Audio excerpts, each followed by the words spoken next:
official emblem of the Harambe Wildlife Reserve. On our left, we have some white-bearded wildebeest. They have those itty-bitty little horns. They're migratory creatures. They travel hundreds of thousands of miles every year, and you can see them migrating through space because there are 1.5 zillion of them. Look at those horns. And holy cow, those are huge horns.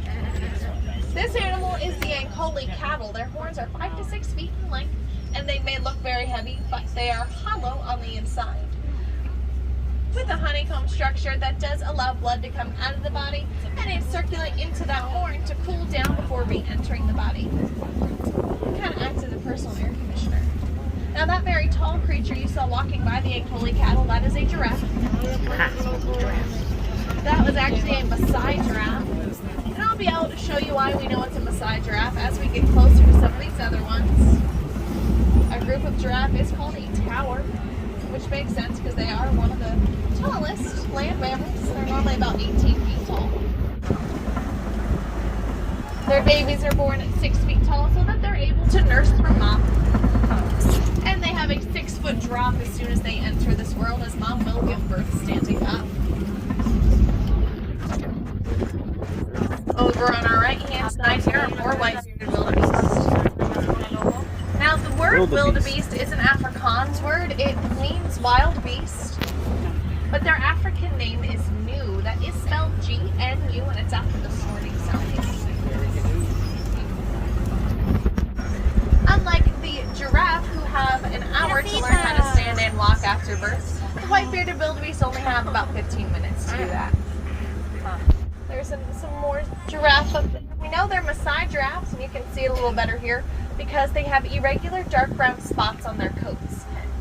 Other species of giraffe do have more precise shapes. They're more solid in their edges. Whereas the Maasai just look like someone came around with a little pencil and scribbled on those edges.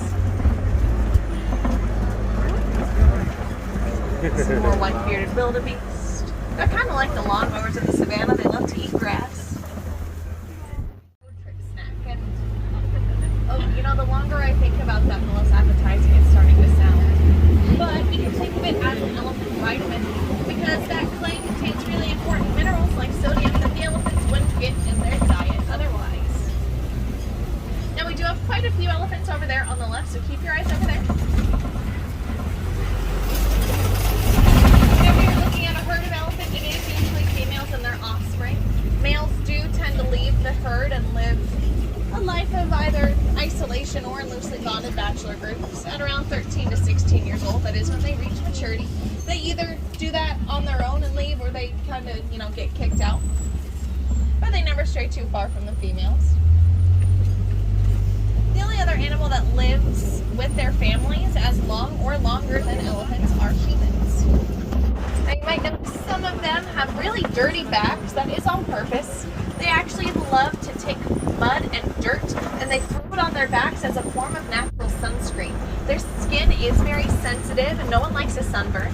And just like humans, elephants do love a good skincare routine. They also use those trunks to cool down by throwing water on their back with their trunks. And they'll also flap their ears. That's right, whenever they flap their ears, they're not trying to fly away like Dumbo. They're actually cooling themselves down by about 15 degrees. It's very similar to the way the zebra and the Ankole cattle look. That's because they have blood vessels inside of those ears that look like wrinkles. Now on our left, we have a flamboyance of greater flamingo. Greater flamingo are the tallest and the lightest pink of the species. They're about 5 feet tall on average, and they get the light pink color at around 2 years old. Now you may notice some of these flamingo are gray and a little bit fluffier than the adults. That's because those are the babies. Yeah. They're less than 2 years old. They get that light pink color from a diet that's high in carotene. So the more carotene they eat, the more pink they'll get. And that carotene is found in brine shrimp and other small aquatic creatures. Physically, however, these are fully grown adults. They're not going to get any bigger. So they just want to lay on the roof because. But they help out the farmers here in Harambe as well as the animals because they are ruminants. They have a four-chambered stomach inside their pot belly. Project or about the Disney Conservation Fund, you can stop by any of the shops in the village and shopkeep will be able to find you the information you're looking for. However, if you'd rather try